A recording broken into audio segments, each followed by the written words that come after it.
Today, billions of people stop everything to watch the World Cup. But the biggest sporting event on Earth almost didn't launch. And one single match once left over 170,000 roaring fans completely, utterly silent. Back in 1930, FIFA organized a tournament in Uruguay. At the time, this was a massive financial and logistical gamble. Most European nations flat out refused to go. Traveling to South America meant a grueling, costly journey across the Atlantic Ocean by steamship that took weeks to complete. In the end, only 13 teams bothered to make the trip. The tournament was precariously close to failing before a single ball was kicked. The World Cup's early years were defined by this fragility, marking it as a high-risk experiment that only narrowly survived its own start. World War II forced the cancellation of the 1942 and 1946 tournaments, creating a 12-year blackout. Even the physical prize was in danger. The original solid gold Jules Rimet trophy was at risk of being confiscated by occupying Nazi soldiers. To protect it, the Italian vice president of FIFA, Otorino Barassi, quietly retrieved the gold cup from a bank vault and hid it in a shoebox under his bed. By keeping the trophy hidden in a dusty box for years, Barassi ensured the physical continuity of the tournament through the century's most destructive period. The tournament returned in 1950, hosted by Brazil. The home team was so confident that local newspapers printed "Brazil champions" before the final match even started.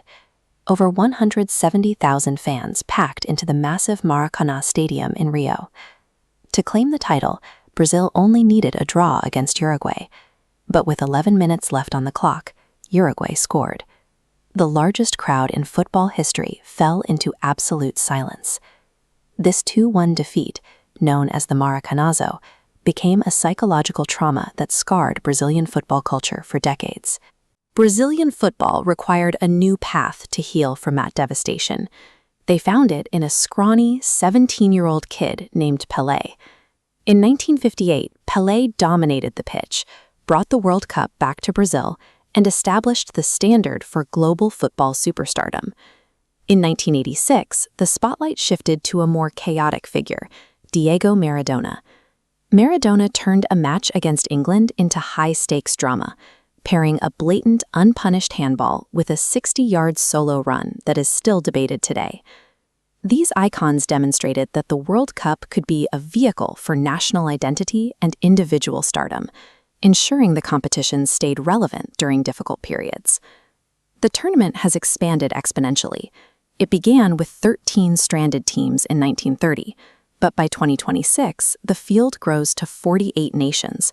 With 104 matches scheduled, it's become a massive logistical undertaking that commands the attention of billions. The World Cup serves as a perfect mirror for modern human history, surviving global conflicts and witnessing deep national heartbreaks. This history creates a direct link between the early pioneers and the modern generation, who continue to use this platform to define their legacy.